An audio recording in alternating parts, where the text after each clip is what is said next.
Welcome back to BlackManProblems. I am Anthony Brown. And I am Ciaran Callum. And I am the Black Indiana Jones, apparently, trying to be. Anyway, and today we're going to talk about drugs, the drug industry, the drug barons. Anyway, drugs is what we're going to discuss in. So, do you or don't you? Yeah, I don't do drugs anymore.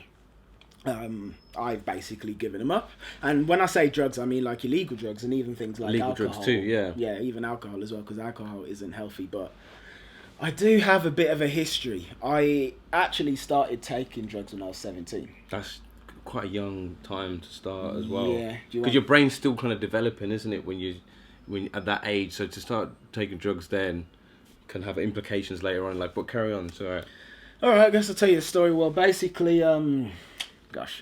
when I was 17, I was working at a nightclub in Birmingham called DNA, and I was a glass collector, which I loved because it basically felt like I was being paid to go clubbing. Yeah, because I've never been out before, so I'm being paid. I'm walking around this club. There's like a 2,000 capacity. It's awesome. But on the week before I turned 18, I went out with my friend, and he took me to a club in Birmingham called Snobs, and there I was given ecstasy for the first time. Right. And truth be told, it basically blew my mind. In the most positive way, because ecstasy is called ecstasy because that's exactly what it does. It gives you that feeling of... Yeah. And it's sort of like you feel warm all over.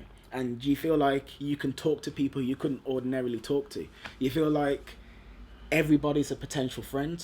And it transformed everything. And I remember I did that and I felt like, oh my gosh, I can't believe I almost turned 18 without having tried this. Right. Which, looking back, seems ridiculous because even 18 would be very young to do something like that. But that's actually what I felt. And on top of that, I always felt really like alone and unhappy as a teenager. I felt like the world didn't understand me, etc. And the sort of club I was in, a place in Birmingham called Snobs, it's like, it was a very sort of... I know it well. Yeah, a very come as you are type place, you know, like we don't care who you are, we don't care how you dress, just be yourself, that was it. So I wanted to go there more and more often. So I was just going into clubs like once a week, twice a week, getting high, fucked off my face, and taking all manner of other substances as well. I don't actually know how...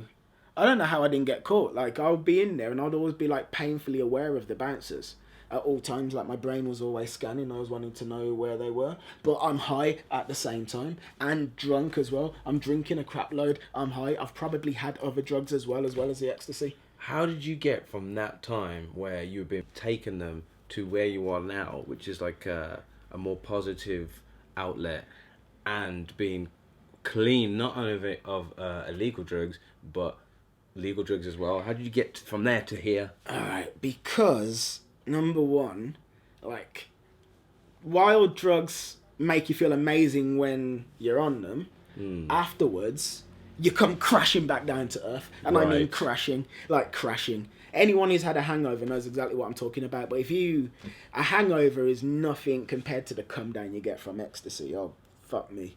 So it's kind of like when I might go out and I'll take... At one point I was taking like 6 pills in one night. Fucking hell. Like, easily. Right. Like, I used to be quite serious. So I go out, I take all that stuff, and then the next morning, for the next few days, I would feel like death or like almost suicidal, because that's just... Because like ecstasy, like it rapidly increases your serotonin. But then once it's worn off, it's like... So any sort of good possible feelings that you can have, they're gone. And you feel like shit. And for like a few days, you just kind of like hate yourself. And you don't know who you are. You don't know where you are. So I realised that was actually happening. Yeah. And also like the underlying issues that I had with regards to me and how I felt about people. Yeah. They weren't going away either. So you kind of felt like you needed the drugs to kind of bring your elation back, that happy feeling, the serotonin back, and then you had the kind of vicious cycle of it bringing it back down, so you needed to take them again. Was it like that? Did you feel like you need them, but you hate them because they make you feel awful afterwards? No, because I was never really addicted per se. Okay. I mean, I was addicted psychologically, but not physically. Right. So my addiction to drugs was more that I needed it to socialise. Right. And when I say drugs, I totally count alcohol in that as well. Yeah, definitely. Because I think that kind of is everybody. A lot of people feel like they can't dance, they can't talk unless they've had a drink first or socialise, which is a really bad thing in society that we don't really take heed of. Well, I think, to be honest, it's my personal belief that everybody's like that to some degree, which is why you drink alcohol in social situations. Yeah. You know, I don't think it's a coincidence that a drug that makes it easier for you to socialise with people happens to be something that people always do when they socialise. Yeah. It's probably not a coincidence. But, so, with me, it was like, if I went a year without needing to socialise, then I wouldn't need to drink or take anything. But if I did need to socialise, then I would. And say what I would have done, say if me and you were doing this show 2 years ago, not 2 years, if we were doing this show about 5 years ago, what I would have probably done, maybe 6. But anyway, if we were doing this show a few years ago, what I would have done, 7? I would have done that, but what I would have done is like I would have went to a shop and I'd bought like one of them little bottles of vodka for like $5. Yeah. And I'd have necked it before you arrived. So that by the time you came, I was been like warmed up. Not enough to be drunk, because I was very good at calibrating my drunkenness. Oh, right. I wanted to be loose enough for you to think I was cool. But not so much that you was fucked and you couldn't... Yeah. That's what I'd do.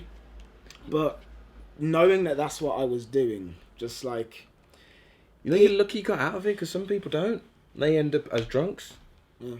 As addicts.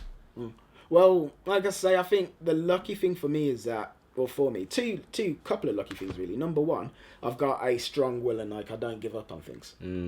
So I spent years trying to stop and always failing, but like I just have this fire inside me that won't let me quit. There's that, and number two, it wasn't a physical need. Yeah, it was just like you kind of wanted to just to kind of fit in or just kind of But I wasn't always in situations where I needed to fit in, if you see what I mean. So as if you were, you might felt like you'd be doing it every day. Yeah. And deteriorating slowly but surely. Yeah, and that's it as well. I did actually notice that my health was deteriorating. Really? Yeah, I'm as intelligent as you or the lovely people watching at home, I hope, believe me to be.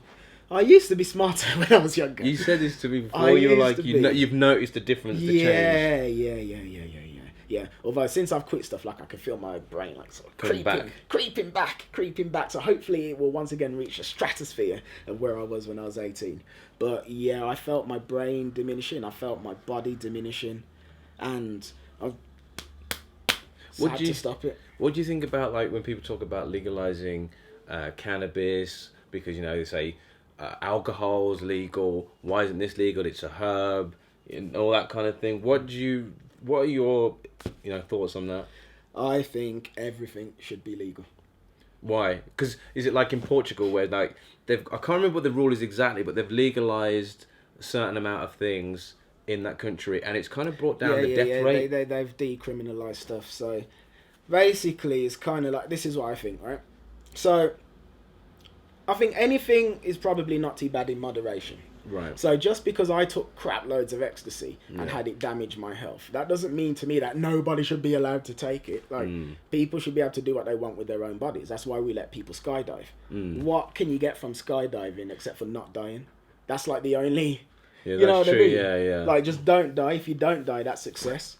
Yeah, that's true. Yeah. But there is always a risk that, one bad skydive and you hit the ground. Well, it happens all the time. Yeah. But the thing is, so like, what researchers have found recently is that people who have drug addictions, and by drug addictions I like include myself as well as like people's like, I need to shoot up, it's because they're really unhappy. Yeah. And they've got pain that they're trying to avoid. And it's the fact that they try to self-medicate through the use of the drug. So it's like... They need psychologists' help. Yeah, they basically need... Like there's a lack of connection. They need to feel that they're able to live worthwhile lives and that they have people who love them and will care about them. Yeah. And that's the thing to do rather than to basically criminalise it. So you take someone who's like miserable, who's unhappy, not even unhappy, like probably like suicidal, someone who feels like they've got no hope in life. Yeah. And then you say, aha, you took that substance that intoxicates you in a way that I don't deem is appropriate. You are allowed to be intoxicated through alcohol, through caffeine, but not through this. Yes. You must be thrown in a cage. And With no help. With no help. You don't need help because you take drugs. Yeah, that's well, true. just the drugs that we don't like. And it's like, it's totally... Yeah, it's a bad system. That's what I think. I think that's where Portugal has changed it, where they kind of put more money into basically helping people, as opposed to incarcerating them for... And they offered companies drugs. basically perks for hiring addicts as well. Definitely In Portugal, you're like a drug addict. What they do is, firstly, we're decriminalising stuff. You're not a criminal anymore. Also, what we're going to do is we are going to help you get yourself sorted. Yeah. So one thing they did is they said to the companies, I forget exactly what, I think it might have been. Yeah, so what they do is they basically gave the companies, like various corporations, perks for hiring people who had been users, basically. So that's awesome. I didn't know they did that as well. That's awesome. And they have like rapidly transformed the situation. I'm telling you, like the drug related deaths have gone right down, like ridiculous amounts down. Yeah. So I'm almost like, why don't they introduce that kind of thing? Like, I'm scared it might not work the same in other countries. Like, it will just go, oh, okay, everyone's fucked now. Everyone's like killing themselves. But I don't think it would. I think it probably would, especially if they put the money that would go into arresting people and all that kind of stuff, and put it into educating and helping them. Then I feel like it's something that can't fail. Yeah, it's a bit of a no-brainer, really. It's kind of like this, actually. One of the reasons... Legalise it. Yeah, one more thing. Yeah, legalise it. One of the reasons why people basically were like really anti-drugs and like criminalising it, because of an experiment that happened back in the day. Yeah. Where basically it's like you have a mouse in a cage, and they gave the mouse like a drip of water with cocaine in. And they basically realised that the mouse would keep going back and like keep drinking the cocaine again and again and again until like it died. Jesus. However, they a few years later, or like in the recent past, they did an updated version of that experiment where they basically said, we've got that mouse in a cage with cocaine. Oh, it's like cocaine and regular water. And the mouse is just constantly sipping the cocaine until it destroys itself. What if we actually try it differently? What if we have that mouse in like a mouse theme park where there's lots of other possible things for the mouse to do that the mouse would enjoy doing, as well as having the cocaine? And they found out that when the mouse has options, things that interest the mouse, like mouse friends, like mouse pussy, you know, like a little wheel Can I to have run some mouse in. pussy? Yeah, it's a mouse pussy, cage. you know. Mice are still mammals at the end of the day, you know. They gotta do what they gotta do something. Yeah, they gotta do a little something. So what did it do? It would pick between. Well, basically, it just wouldn't be interested in the coke. Really? Yes. Oh, because they left it on its own. That's the Because only it thing had- it could do. yeah. It was in a cage. Exactly. Of It course was in you're a gonna go cage. for the It was coke. miserable, so it just like killed itself on the coke. But if the mouse has like a fulfilling, vibrant life to live, It's not on it, though. then he doesn't need a cocaine addiction. He's not interested.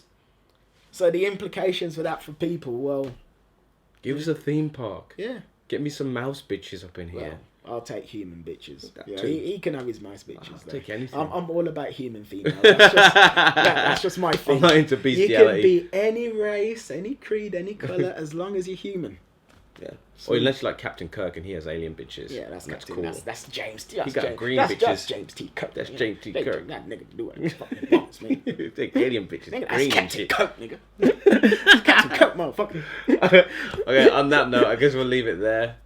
Give us some mouse bitches up in here. Live long and prosper.